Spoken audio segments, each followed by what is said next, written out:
AP 13 news. నేను సుధా. బులెటిన్ల ముందుగా headlines. ప్రధానమంత్రి నరేంద్ర మోడీ మరియు మలేషియా ప్రధానమంత్రి అన్వర్ ఇబ్రహీం న్యూఢిల్లీలో ద్వైపాక్షిక సమావేశం.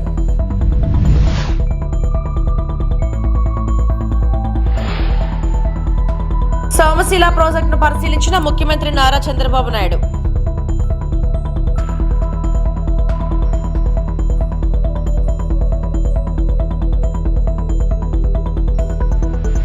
ఉపాధి హామీ పనుల్లో ఎవరు తప్పు చేసినా చర్యలు తప్పవు. మంత్రి పవన్ కళ్యాణ్.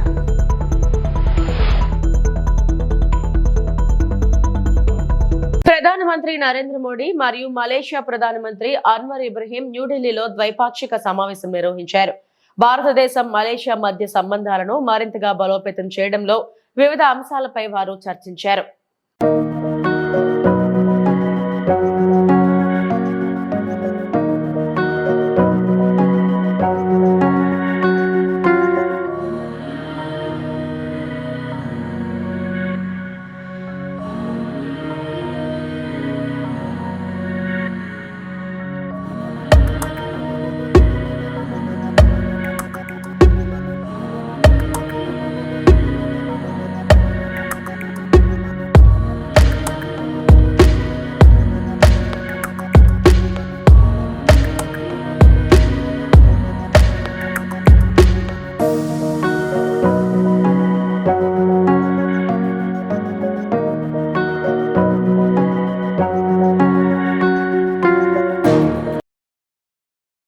తిరుపతి జిల్లా శ్రీ సిటీలో సీఎం చంద్రబాబు పర్యటన.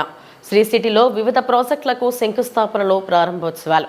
శ్రీ సిటీలో 15 సంవత్సరాల కార్యకలాపాలు ప్రారంభించిన సీఎం చంద్రబాబు శ్రీ సిటీలో 8,000 ఎకరాల్లో పారిశ్రామిక జోన్లు ఏర్పాటయ్యాయి. పారిశ్రామికవేత్తలు ఉపాధి సంపద సృష్టిస్తున్నారు. పరిశ్రమల ద్వారా ప్రభుత్వానికి ఆదాయం సమకూరుతుంది. సంపద సృష్టి ద్వారా సంక్షేమం సాధికారతకు దోహదపడుతుంది.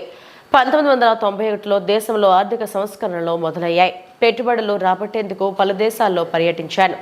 భారత్ను ఐటీ ప్రపంచ పటంలో నిలుపుతుందని ఆనాడే చెప్పాను.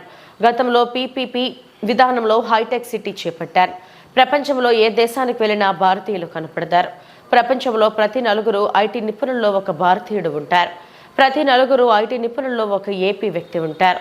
దేశంలో హైదరాబాద్లో అత్యుత్తమ మౌలిక సౌకర్యాలున్నాయి. హైదరాబాద్ ప్రజల నివాసాలకు అనుకూల ప్రాంతంగా ఉంది.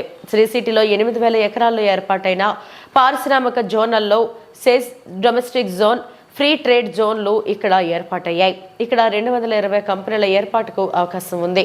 ఒకే చోట 30 కంపెనీల ప్రతినిధులతో భేటీ గొప్ప విషయం. ఆటోమేటివ్, ఎలక్ట్రానిక్స్, ఎఫ్ఎంసీజీ పరిశ్రమలు వచ్చాయి. ఫుడ్ ప్రాసెసింగ్ పరిశ్రమలు ఇక్కడ ఏర్పాటయ్యాయి. $4.5 బిలియన్ పెట్టుబడుల సాధన గొప్ప విషయం.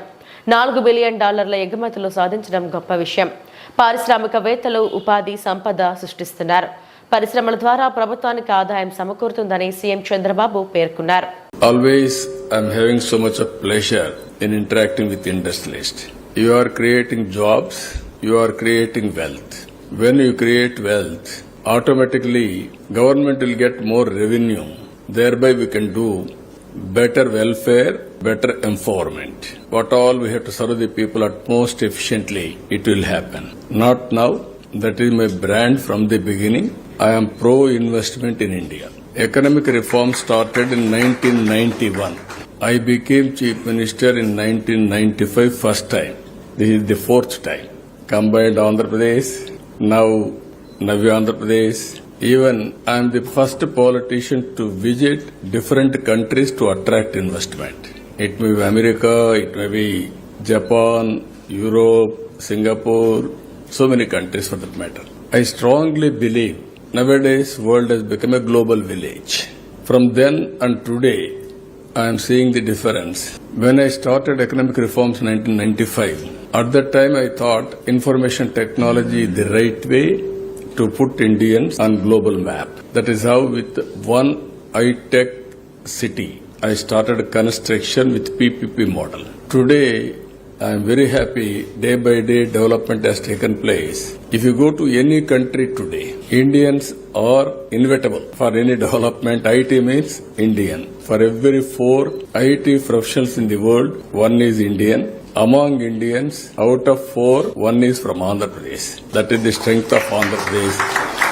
That is the first mover advantage. Vaikapa ప్రభుత్వ తప్పుడు విధానాలు, నిర్లక్ష్య ధోరణితో సాగునీటి ప్రాజెక్టులన్నీ దెబ్బతిన్నాయి. వ్యవసాయ రంగం కుదేలైంది. అన్నదాతలు అవస్థలు పడ్డాడు. పోలవరం పూర్తి చేయడంతో పాటు సాగునీటి ప్రాజెక్టులన్నింటినీ ప్రాధాన్య క్రమంలో పూర్తి చేస్తాం. నదుల అనుసంధానం ద్వారా కరువు లేకుండా చేస్తామని ముఖ్యమంత్రి చంద్రబాబు నాయుడు పేర్కొన్నారు. రిపోర్టు శ్రీరాములు నెల్లూరు జిల్లాలోని సోమశీల ప్రాజెక్టును ఆయన పరిశీలించారు. త్వరితగతిన పనులు పూర్తి చేయాలని అధికారులను ఆదేశించారు. అనంతరం ప్రజావేదిక కార్యక్రమంలో మాట్లాడారు. కడారు 2020-21 ఏదైతే అన్నమయ్య ప్రాజెక్టు కొట్టుకొని పోయినప్పుడు ఆ నీళ్లు వచ్చినప్పుడు ఈ బ్యారేజ్లో ఆప్రాన్ కూడా దెబ్బతినింది. అప్పటి నుంచి దెబ్బతింటే తూతూ మంత్రంగా పనిచేసి కనీసం రిపేర్లు కూడా చేయకుండా వదిలిపెట్టిపోయారు. కానీ వాళ్ళు వదిలిపెట్టిపోయారని నేను బాధ్యత తీసుకోకుండా గమనుంటే నష్టం జరిగేది ఇక్కడ రైతాంగానికి, రాష్ట్రానికి. అందుకే మొన్న మనం చూశాం. నేను చాలా ఎన్నికలు చూశాను, కానీ మొన్న ఎన్నికల్లో నెల్లూరు జిల్లాలో ఉండే పాత నెల్లూరు జిల్లా అన్ని సీట్లు గెలిచాం.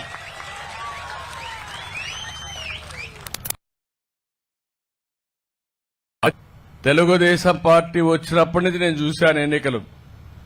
అన్ని ఎన్నికల్లో గెలుస్తూ వచ్చాం, కానీ 93% సీట్లు గెలవడం, ప్రతిపక్షానికి 11 సీట్లు ఇచ్చి ప్రతిపక్షానికి హోదా కూడా ఇవ్వకుండా చేశారంటే ప్రజల్లో ఆ పార్టీ పైన ఎంత వ్యతిరేకత ఉందో, ఎంత అసహ్యం ఉందో, ప్రజల్లో ఏ విధంగా ఫ్రస్ట్రేషన్ ఉందో దీన్ని బట్టి అర్థమవుతుంది. నేను అడుగుతున్నా, మీరందరూ దగ్గరగా కూర్చొని మనం మాట్లాడుకున్న ఒక కుటుంబం మారిగా 5 ఏళ్ళు ఎప్పుడన్నా చూశారా? మీరు ఎప్పుడన్నా మీటింగ్లు పెట్టారా ఈ మారిగా? ఈ రోజు ఇక్కడ ఉన్న చెట్లు అట్నే ఉన్నాయి. ఆయన వచ్చి ఉంటే చెట్లన్నీ వెళ్ళిపోయేట్టు నరికేసేవాడు, పరదాలు కట్టేవాడు, అవునా కాదా? అందరినీ ఇళ్ల దగ్గర అరెస్ట్ చేసేవాడు. అదే మరి స్కూల్స్ అన్ని క్లోజ్ చేసేవాడు. బస్సులన్నీ పెట్టి బలవంతంగా లాక్కొచ్చి కందకాలు కూడా దివ్వేవాడు ఒకసారి ఎవరు పారిపోకుండా. అంటే ఎలాంటి పరిపాలన జరిగిందో, ఒక ఉన్మాద పాలన, ఒక రాక్షస పాలన. ఈరోజు ప్రజలందరూ ఫీల్ అవుతున్నారు. స్వాతంత్రం వచ్చింది, ఫ్రీగా తిరుగుతున్నాం, ఫ్రీగా మాట్లాడుకుంటున్నాం, ఎవరొచ్చినా నిలదీసే హక్కు వచ్చిందని. ఆంధ్రప్రదేశ్కి 5 సంవత్సరాల తర్వాత స్వాతంత్రం వస్తే ఎంత ఆనందంగా ఉంటారో అంత ఆనందంగా మీరుండే పరిస్థితికి వచ్చారు. అది ప్రజాస్వామ్యం. నేను అందుకని ఈరోజు మీ అందరికీ చెప్తున్నా, ఇక్కడికి వచ్చినప్పుడు ఇప్పుడే నేను చెప్పిన దానిపైన సోమశిల 2 కలిపితే 146 టీఎంసీ నీళ్లు పెట్టుకునే అవకాశం వస్తుంది. ఈ 2 కాకుండా నేను ఈరోజు రాష్ట్రంలో ఒకటే ఆలోచిస్తున్నా, నీరు సంపద. ఒకప్పుడు నీరు మీరును మాట్లాడాను. సాగునీటి సంఘాలను తీసుకొచ్చాం, వాటర్ షెడ్ డెవలప్మెంట్ తీసుకొచ్చాం, అనేక కార్యక్రమాలు, చెక్ డ్యాములు కట్టాం, అదే మరి ఊట చెరువులు దువ్వాం, ఇంకో పక్క ఫామ్ పాండ్స్ కూడా దువ్వాం. ఇలాంటి అనేక కార్యక్రమాలు చేశాం. ఈరోజు ఒక పెద్ద ఎత్తున నా కోరిక, ఈ రాష్ట్రంలో కరువు అనే మాట రాకుండా 2-3 సంవత్సరాలు వర్షాలు పడకపోయినా రిజర్వాయర్లో భూమినే జలాశయంగా చేయగలిగితే మనకు నీటి సమస్య ఉండదు. ఉపాధి హామీ పథకం అమలులో క్షేత్రస్థాయి సిబ్బంది నుంచి డైరెక్టర్ వరకు ఎవరు తప్పు చేసినా ఉపేక్షించేదే లేదని రాష్ట్ర పంచాయతీరాజ్ గ్రామీణాభివృద్ధి శాఖ మంత్రి పవన్ కళ్యాణ్ హెచ్చరించారు. జవాబుదారీతనాన్ని పెంచాల్సిన సోషల్ ఆడిట్ విభాగంలోనూ అవినీతి జరుగుతుందన్న ఫిర్యాదులు వస్తున్నాయని ఆయన మండిపడ్డారు. ఇలాంటి కీలక విభాగం పైన నిఘా పెట్టాల్సిన అవసరం ఏర్పడుతుందంటే పరిస్థితులు ఎంత దిగజారాయో అర్థమవుతుందని మంత్రి వ్యాఖ్యానించారు.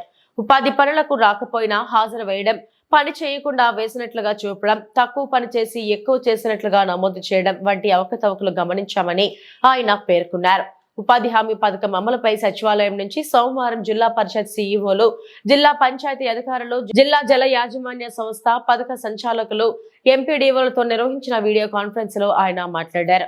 తనిఖీలు చేయడం లేదు, సోషల్ ఆడిట్ సడలకు హాజరు కావడం లేదు, క్షేత్రస్థాయి అధికారులు సిబ్బందిపై పథక సంచాలకులకు నియంత్రణ లేదనే వాస్తవాలు నా దృష్టికి వచ్చాయి. క్లస్టర్ స్థాయిలో పనిచేసే ఏపీడీలు పని ప్రదేశాలకు వెళ్లడం లేదనే ఫిర్యాదులు వస్తున్నాయి. ఇక మీదట ఆ పనితీరు మార్చుకోవాలని పవన్ కళ్యాణ్ మండిపడ్డారు. పంచాయతీరాజ్ మరియు గ్రామీణాభివృద్ధి శాఖల్లో రాష్ట్ర స్థాయి నుండి గ్రామ స్థాయి వరకు పనిచేస్తున్న ప్రతి ఒక్క అధికారికి హృదయపూర్వక నమస్కారాలు, శుభాకాంక్షలు. ఈ మీటింగ్లో నాతో పాటు పాల్గొంటున్న ప్రిన్సిపల్ సెక్రటరీ శ్రీ శశిభూషణ్ గారికి, పంచాయతీరాజ్ కమిషనర్ శ్రీ కృష్ణతేజ గారికి, మిగతా ఉన్నతాధికారులందరికీ కూడా నా హృదయపూర్వక నమస్కారం. ఇందాక రివ్యూ చూస్తూ ఉంటే 2014 నుంచి 2019 వరకు మన మన్రేగా ఎట్లా జరిగిన వర్క్స్ 19 నుంచి 24 వరకు జరిగితే చాలా వెనుకబడి ఉన్నాం. సో దాన్ని తొందరగా పూర్తి చేయాలి, దాని అనుకున్న టార్గెట్స్ పూర్తి అవ్వాలి అనే ఉద్దేశంతో ఈ మాట్లాడాం. ఒకే రోజు ఈ గ్రామసభ తీర్మానాలు చేయాలి అనేది చాలామంది కోరికది. పంచాయతీరాజ్ వ్యవస్థలో గ్రామ పంచాయతీల నుండి జిల్లా పరిషత్ వరకు పటిష్టంగా ఉన్నప్పుడే నిజంగా మనం అనుకున్న అభివృద్ధి ముందుకు తీసుకెళ్ళగలుగుతాం. అందుకని దాంట్లో భాగంగానే ఆగస్టు 23 తారీఖున రాష్ట్ర వ్యాప్తంగా 13,326 గ్రామ పంచాయతీల్లో ఇప్పుడు ఇంతకుముందు ఎన్నడూ లేని విధంగా ఒకే రోజున గ్రామ సభలు నిర్వహిస్తూ ఉన్నాం. జిల్లా పంచాయతీ అధికారులు, గ్రామ పంచాయతీ అధికారులందరికీ గ్రామసభ నిర్వహణపై పూర్తిస్థాయి అవగాహన కల్పించాలి. గ్రామసభ సమాచారాన్ని కనీసం 2 రోజుల ముందుగా టామ్ ద్వారా తెలియజేయాలి.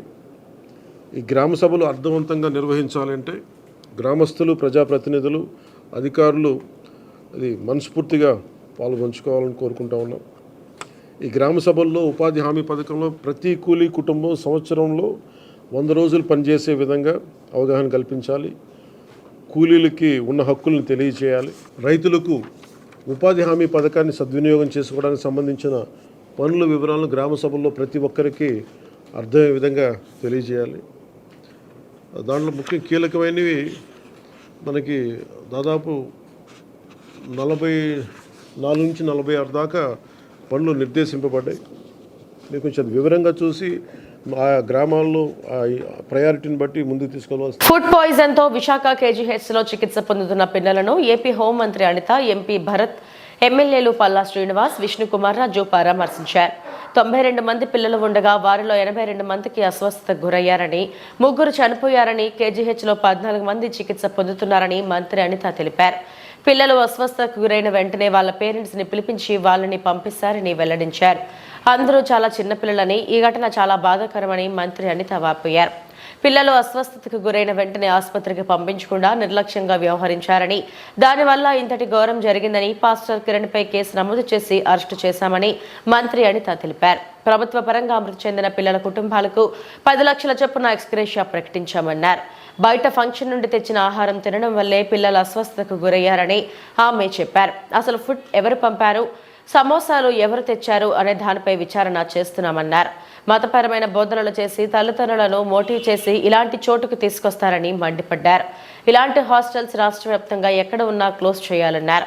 అనుమతి లేకుండా నిర్వహిస్తున్న హాస్టళ్లపై కఠిన చర్యలు తీసుకుంటామని హోంమంత్రి అనిత స్పష్టం చేశారు.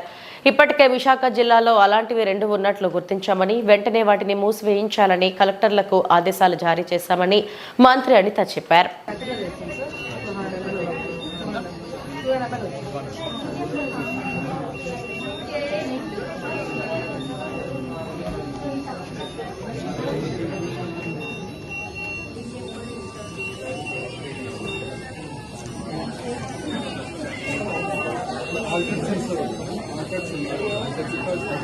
లోపల పొల్యూషన్ బయట తీయకుండా కొద్దిగా ఎస్బీఎస్ఎస్ వస్తుంది. ఆ ఎస్బీఎస్ఎస్లో సెన్సర్ కొద్దిగా ఆడుతున్నారు.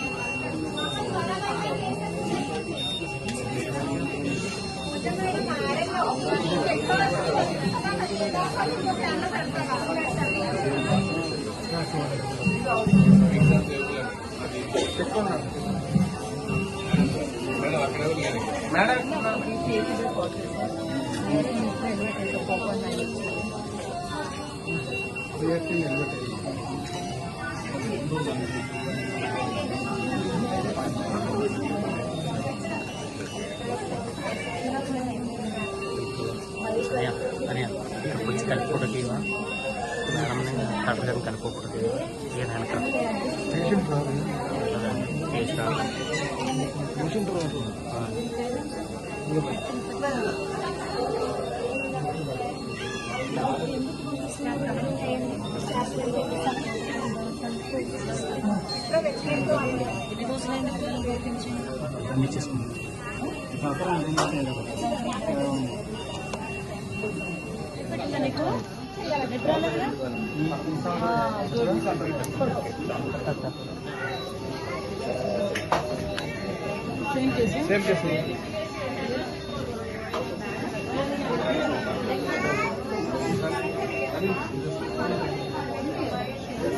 రవి సిందేరి రవి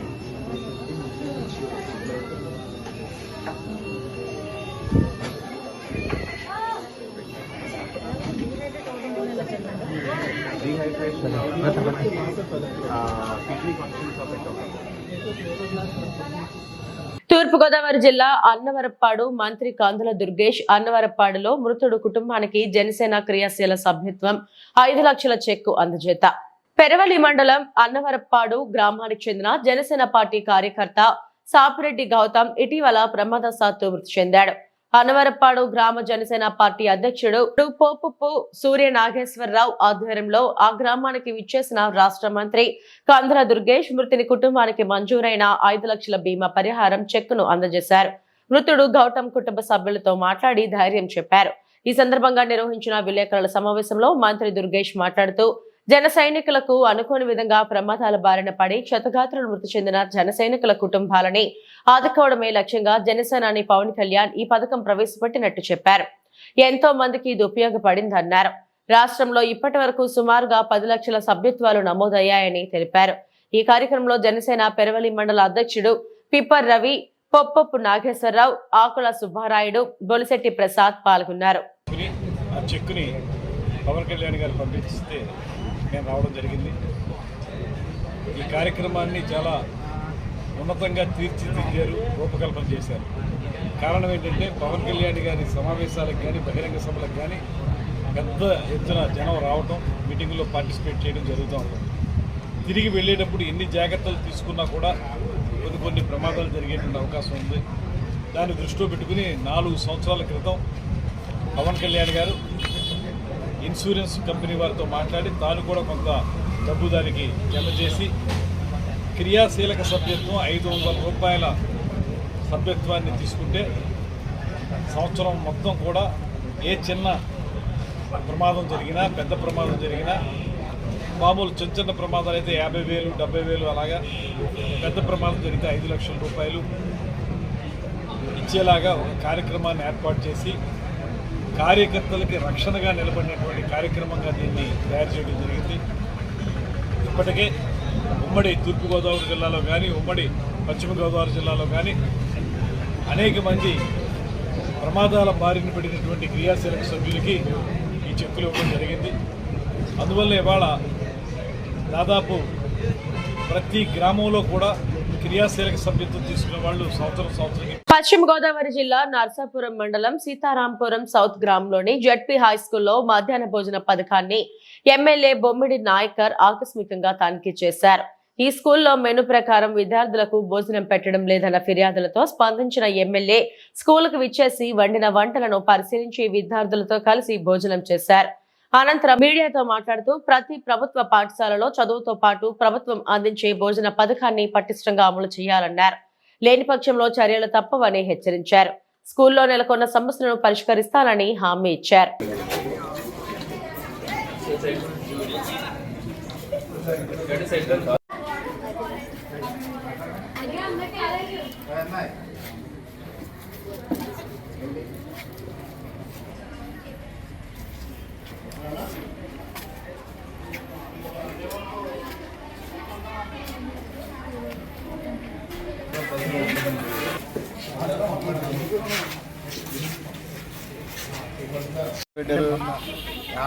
బిల్ అన్నీ ఆగిపోయినాయండి. పిల్లలకి ఏదన్నా ఎక్కడే దగ్గర ఏదన్నా భోజనం చేయడానికి ఎక్కడ ఏర్పాటు చేస్తే సరిపోతుంది. అంత దూరం పట్టుకెళ్ళి తిని అక్కడ శుభ్రం లేకుండా చేసుకునే దాని బదులు ఇక్కడ బోర్డు ప్లేస్ ఉంది. మళ్ళీ పళ్ళలో లేకపోతే ఎక్కడే కూర్చొని చేస్తారు కదా. దూరం అలా దూరం పట్టుకెళ్ళి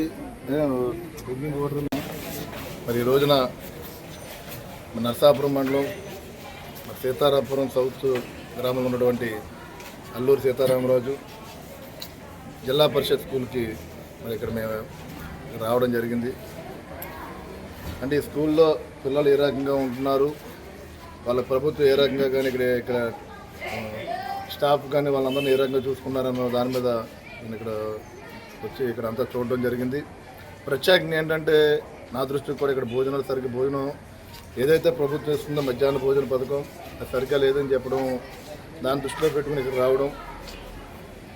మరి ఇక్కడ చెక్ చేసాం. ఇక్కడ నేను కూడా ఇక్కడే ఉండే పిల్లలతో భోజనం చేయడం జరిగింది. వాళ్ళకు కూడా యజమానులు కూడా చెప్పాం, ఇక్కడ భోజన కార్యక్రమం అనేది కూడా బాగుండాలి, మంచి భోజనం మనం ఇవ్వాలి. ప్రభుత్వం మనం ప్రభుత్వం తరఫున పిల్లలందరికీ కూడా మంచి విద్యని అదేవిధంగా మంచి భోజన కార్యక్రమాన్ని కూడా మనం అందించాలని చెప్పి మెనూ ప్రకారం ఏదైతే మెనూ ఉందో మెనూ ప్రకారం ఇక్కడ రాష్ట్ర వ్యాప్తంగా ఉన్న మెనూ ప్రకారం మరి ఈ స్కూల్కి కూడా మంచి భోజనాన్ని కూడా పిల్లలందరికీ ఇవ్వాల్సిందిగా నేను ఇక్కడ స్టాఫ్కి కూడా చెప్పాను. అదే బాత్రూమ్ కూడా ఇక్కడ ఆల్రెడీ కొత్త బాత్రూమ్ కడుతున్నారు, దాన్ని కూడా మరి 1 year నుంచి కూడా అది ఇంకా ఓపెన్ చేయలేని పరిస్థితి ఉంది. మరి వెంటనే ఇప్పుడు నేను తక్షణమే అధికారులతో మాట్లాడి ఆ బాత్రూమ్స్ డోర్స్ కూడా కట్టించి ఈ స్కూల్ పిల్లలకు ఉపయోగపడే విధంగా, అంటే పాత బాత్రూమ్స్ కూడా 2 ఉన్నాయి, ఎక్కువ ఇక్కడ ఆడపిల్లలు ఎక్కువ మంది ఉన్నారు, వాళ్ళకి ఇబ్బంది లేకుండా కొత్త బాత్రూమ్స్ కూడా వెంటనే నేను ఓపెన్ చేయించమని చెప్పి నేను అధికారులకు చెప్పడం కూడా జరిగింది. స్కూల్ పిల్లలకి పూర్తి సహకారం ఈ ప్రభుత్వం నుంచి అన్ని రకాలుగా ఉంటుందని, ఏదన్నా సరే నేను అదే ఇక్కడ హెచ్ఎం గారు కూడా చెప్తున్నా, ఇప్పుడు ప్రభుత్వం ద్వారా మీకు ఏదైనా అవసరం ఉంటే చెప్పండి, చేసి పెడతామని చెప్పి నేను తెలియజేస్తున్నాను. నేను అదేవిధంగా ఈ కార్యక్రమాన్ని కూడా ఇక్కడ స్థానిక నాయకులు అందరూ కూడా వచ్చి సహకరించారు. దయచేసి మేము హెచ్ఎం గారు ఒకటి శ్రీ సిటీలో పరిశ్రమల ప్రారంభోత్సవాలు, శంకుస్థాపనలు, ఒప్పందాల పేరుతో సీఎం చంద్రబాబు హైడ్రామా చేస్తున్నారని మాజీ మంత్రి గుడివాడ అమర్నాథ్ ధ్వజమెత్తారు. శ్రీ సిటీలో తమ హయాంలో పరిశ్రమలు ఏర్పాటు కాగా ఇప్పుడు వాటికి చంద్రబాబు ప్రారంభోత్సవాలు, ఇప్పటికే పనులు మొదలుపెట్టిన కంపెనీలకు శంకుస్థాపనలు, ఎప్పుడో కుదిరిన ఒప్పందాలకు మళ్లీ ఒప్పందాలు చేస్తున్నారని, చంద్రబాబుది ఎప్పుడూ ప్రచార ఆర్భాటమే అని స్పష్టం చేశారు. వేరొకరి కష్టాన్ని తన ఖాతాలో వేసుకోవడం అది ఎప్పటికీ చంద్రబాబు నిస్సిగ్గు వ్యవహారం అని చురకలంటించారు. విశాఖపట్నంలో మాజీ మంత్రి గుడివాడ అమర్నాథ్ మీడియాతో మాట్లాడారు. వారు ప్రభుత్వంలోకి వచ్చి 2 మాసాల 12వ తారీఖు అనుకుంటా బహుశా ప్రమాణ స్వీకారం చేసి 2 మాసాల 1 వారం అయింది. ఈరోజు 16 పరిశ్రమలని ప్రారంభోత్సవం చేశారు. ఇప్పుడే కాదు, రానటువంటి ఇంకో 1.5, 2, 3 సంవత్సరాల వరకు జగన్మోహన్ రెడ్డి గారి హయాంలో మేము తీసుకొచ్చినటువంటి పరిశ్రమల్ని ప్రారంభోత్సవాలు చేయడానికి వారికి సమయం పడుతుంది. ఇదేదో ఆయన బ్రాండ్ని చూసి వచ్చినట్టుగా వారు మాట్లాడుతున్నటువంటి మాటలు చూస్తే కాస్త ఆశ్చర్యానికి గురి చేస్తుంది. ఎందుకంటే కనీసం ఒక 100 కోట్ల రూపాయలు పెట్టుబడి పెట్టి ఒక పరిశ్రమ పెట్టాలన్నా కనీసం 6 నెలల నుంచి సంవత్సరం సమయం పడుతుంది. ఈరోజు వారు ప్రారంభోత్సవాలు చేసినటువంటి ఏ ఒక్క పరిశ్రమ కూడా వారి బ్రాండ్ ఇమేజ్తోనో లేదా వారు ప్రభుత్వంలోకి వచ్చిన తర్వాత వచ్చినటువంటి కావు అనేటువంటి విషయాన్ని వారు గమనించి మాట్లాడితే బాగుండు అనేటువంటి అభిప్రాయాన్ని మాకు మీ ద్వారా ప్రజలకు తెలియజేయాలనేటువంటి ఉద్దేశంతో, ఎందుకంటే కంపెనీలకి చాలా మట్టుకు శంకుస్థాపనలు మా ముఖ్యమంత్రి గారు కానీ నేను కానీ ఇప్పటికీ కూడా జగన్మోహన్ రెడ్డి గారిని నిందించేటువంటి ప్రయత్నం, మేమేదో పారిశ్రామికవేత్తలకో లేదా పరిశ్రమలకో వైఎస్ఆర్ కాంగ్రెస్ పార్టీ ప్రభుత్వం ఉన్నప్పుడు వ్యతిరేకంగా పనిచేస్తుంది అనేటువంటి విషయాన్ని మీరు చెప్పి ప్రజల తాలూకు దృష్టిని మరల్చాలనేటువంటి ప్రయత్నం చేస్తూ ఉన్నారు. ఇన్ఫ్యాక్ట్ ఇన్సెంటివ్స్ 2019కు ముందు గత 2014-19 మధ్యలో ఉన్నటువంటి తెలుగుదేశం పార్టీ ప్రభుత్వం బకాయిలు పెట్టి వెళ్ళిపోయినటువంటి ఇన్సెంటివ్స్ను కూడా ఆ రోజు వైఎస్ఆర్ కాంగ్రెస్ పార్టీ జగన్మోహన్ రెడ్డి గారి నేతృత్వంలో మా ప్రభుత్వంలో వాటిని విడుదల చేసి, ఎందుకంటే ఇట్స్ ఎ కంటిన్యూస్ ప్రాసెస్, ఏ రోజు ఎవరికి హోల్డ్లో పెట్టలేదు, లేదా గత ప్రభుత్వం ఇచ్చినటువంటి హామీ కాబట్టి మేము చెయ్యమని చెప్పి ఏ రోజు చెప్పలేదు. దాదాపు 2,900 కోట్ల పైచిలకు ఇన్సెంటివ్స్ని విడుదల చేసి అటు ఫైనాన్షియల్గా కానివ్వండి లేదా పవర్ రిబేట్లో కానివ్వండి అనేక రకాలైనటువంటి పరిశ్రమల్ని ఆదుకునేటువంటి ప్రయత్నం చేసి ఒక కోవిడ్ సందర్భంలో రీస్టార్ట్ ప్యాకేజ్ కింద దాదాపు 950 కోట్ల రూపాయలు ఇచ్చి దాదాపు 13,000 విశాఖ కేంద్రంగా పసిపిల్లల విక్రయ ముఠా ఒడిశా, ఢిల్లీ, తెలంగాణతో పాటుగా రాష్ట్రాలకు విస్తరించిన ముఠా నెట్వర్క్ గుట్టు రట్టు చేసిన విశాఖ పోలీసులు. 17 మంది అరెస్ట్, 6 చిన్నారుల రక్షణ.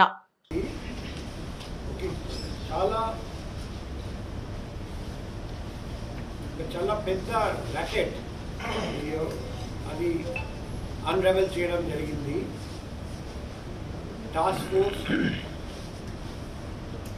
మన నగర టాస్క్ ఫోర్స్ ఈ సందర్భంగా చాలా మంచి పని, చక్కటి ప్రదర్శన, చక్కటి పర్ఫార్మెన్స్, చక్కటి అచీవ్మెంట్ చేశారని నేను